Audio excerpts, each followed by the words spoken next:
Hi guys, I am अनंत। मैं उम्मीद करता हूँ आप लोग बहुत अच्छे होंगे।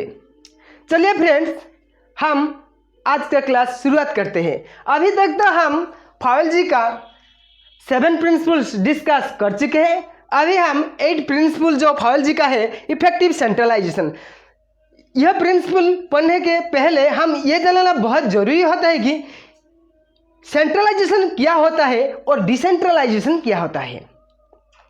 जब एक ऑर्गेनाइजेशन में सबऑर्डिनेट का रोल बढ़ जाना, उसका हम क्या कहते हैं? उसका हम डिसेंट्रलाइजेशन कहते हैं। एंड जब एक ऑर्गेनाइजेशन में सबऑर्डिनेट का रोल डिक्रीज हो जाता है तो उसको हम क्या कहते हैं? सेंट्रलाइजेशन कहते हैं।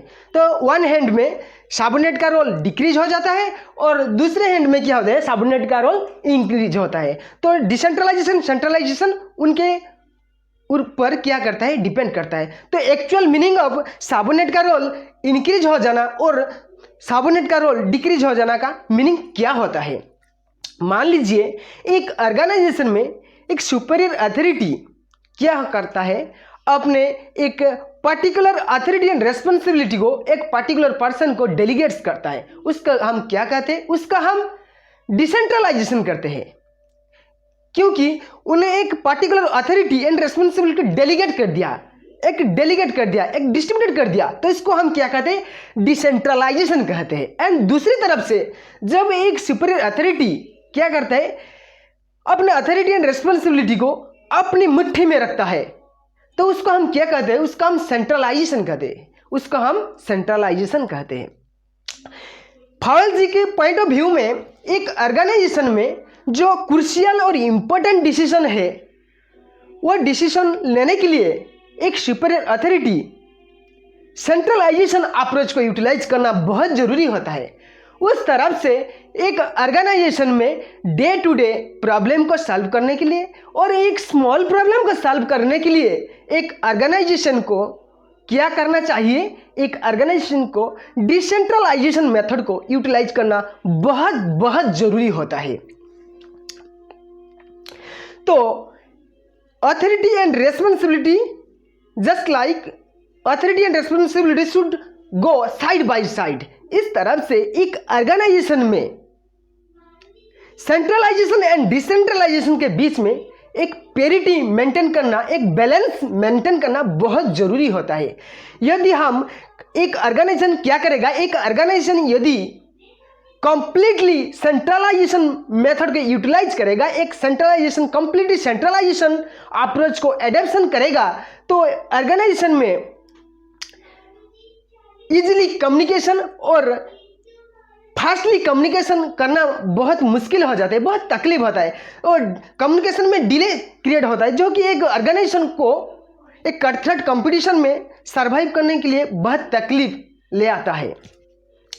एंड दूसरी तरफ से यदि एक ऑर्गेनाइजेशन कंप्लीटली डिसेंट्रलाइजेशन मेथड को यूटिलाइज करेगा तो क्या होगा? तो उनका अंदर में एक फियर रहता है कि उनका जो अथॉरिटी मिसयूज भी हो सकता है।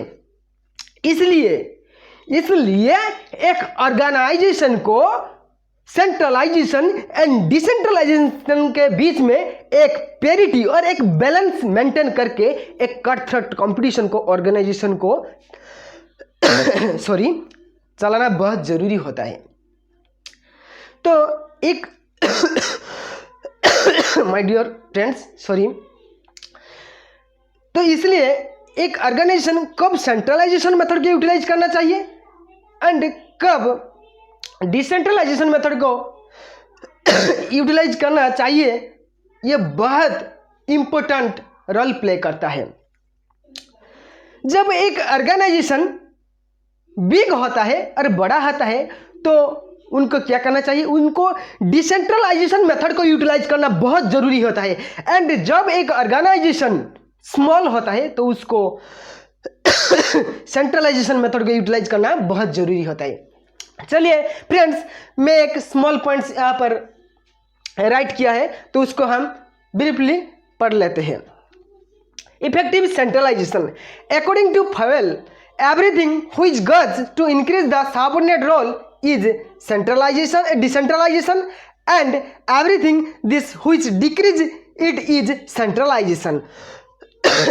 तो यह आइडेंटिफाई करता है कि जब सबऑर्डिनेट का रोल बढ़ जाता है तो उसको हम डिसेंट्रलाइजेशन कहते हैं। जब सबऑर्डिनेट का रोल जब सबऑर्डिनेट का रोल इंक्रीज हो जाता है तो उसको हम डिसेंट्रलाइजेशन कहते हैं।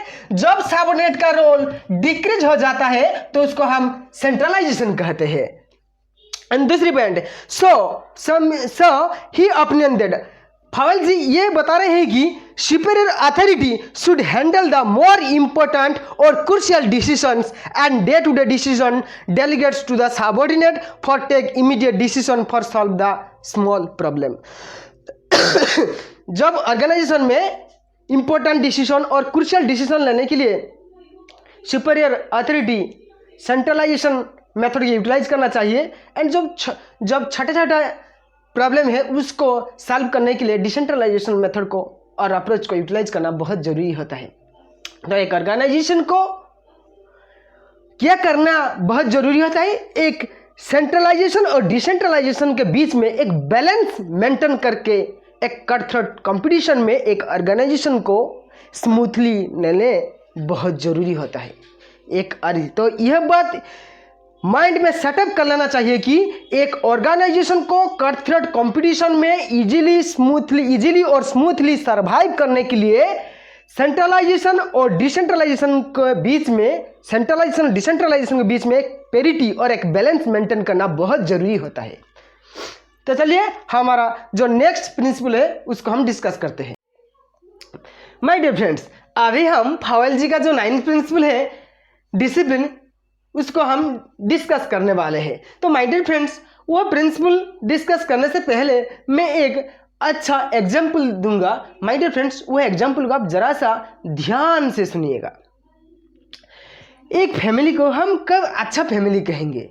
जब एक फैमिली, हर फैमिली मेंबर के बीच में एक अच्छा कोऑर्डिनेशन और कोऑपरेशन है एंड एक दूसरे को प्यार भी देते हैं, एक दूसरे को काम में हेल्प भी करते हैं और हर फैमिली मेंबर डिसिप्लिन मेंटेन कर रहे हैं।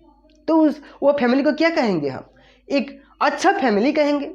और एक अच्छा फैमिली को प्रॉस्पर करने के लिए, एक अच्छा फैमिली को डेवलप करने के लिए, एक अच्छा फैमिली को आगे बढ़ने के लिए उनके बीच में हर फैमिली मेंबर के बीच में डिसिप्लिन जैसा एक महत्वपूर्ण गुण होना चाहिए। इस तरफ से एक ऑर्गेनाइजेशन भी तो एक फैमिली की तरफ से है, एक फैमिली की तरह है। तो एक ऑर्गेनाइजेशन यदि एक फैमिली की तरह है तो ऑर्गेनाइजेशन में भी डेवलप करने के लिए डिसिप्लिन होना बहुत जरूरी होता है। एक ऑर्गेनाइजेशन को स्मूथली रन करने के लिए एंड उसको डेवलप करने के लिए डिसिप्लिन जो एक प्रिंसिपल है, जो एक गुण है, उसको एप्लीकेशन करना हर ऑर्गेनाइजेशन के लिए बहुत जरूरी होता है। सो एवरी ऑर्गेनाइजेशन एडप्ट करना चाहिए वह प्रिंसिपल को एडेप्शन करना बहुत जरूरी होता है। एक ऑर्गेनाइजेशन में हर लेवल ऑफ मैनेजमेंट में, हर level, lower level of management, middle level of management and top level of management, हर लेवल ऑफ मैनेजमेंट में रूल एंड रेगुलेशन भी क्रिस्टल एंड क्लियर होना चाहिए। एंड इसके साथ साथ हर ऑर्गेनाइजेशन को जो हम रिवॉर्ड एंड पनिशमेंट देते हैं एम्प्लॉइज को, वह रूल एंड रेगुलेशन भी क्लियर और क्रिस्टल होना बहुत जरूरी होता है। यह इसलिए कि एक ऑर्गेनाइजेशन में यदि reward and punishment crystal and clear हो जाएगा तो एक ऑर्गेनाइजेशन में सुपीरियर एंड सबऑर्डिनेट के बीच में एक अच्छा कोऑर्डिनेशन और कोऑपरेशन जरना बहुत इजी हो जाता है। एक सुपीरियर एंड सबऑर्डिनेट के बीच में यदि हम अच्छा कोऑर्डिनेशन और कोऑपरेशन चाहिए तो रूल एंड रेगुलेशन के साथ साथ रिवॉर्ड एंड पनिशमेंट भी सिस्टम भी क्रिस्टल एंड क्लियर होना बहुत ज़रूरी होता है।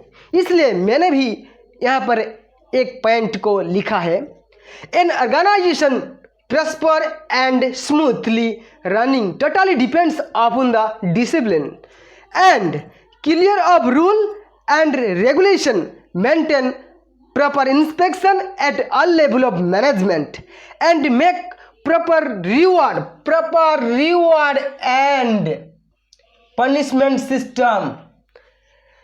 Proper reward and punishment system भी क्रिस्टल एंड क्लियर होना चाहिए in the organisation etcetera. Helps good relation between the subordinate and superior. एक ऑर्गेनाइजेशन में सबऑर्डिनेट एंड सुपीरियर के बीच में अच्छा रिलेशन, अच्छा कोऑपरेशन क्रिएट करने के लिए रिवॉर्ड एंड पनिशमेंट सिस्टम भी अच्छा होना बहुत ज़रूरी होता है। इस तरफ से हम एक ऑर्गेनाइजेशन में डिसिप्लिन मेंटेन कर सकते हैं एंड हमारा ऑर्गेनाइजेशन क्लाइमेट भी अच्छा हो जाएगा।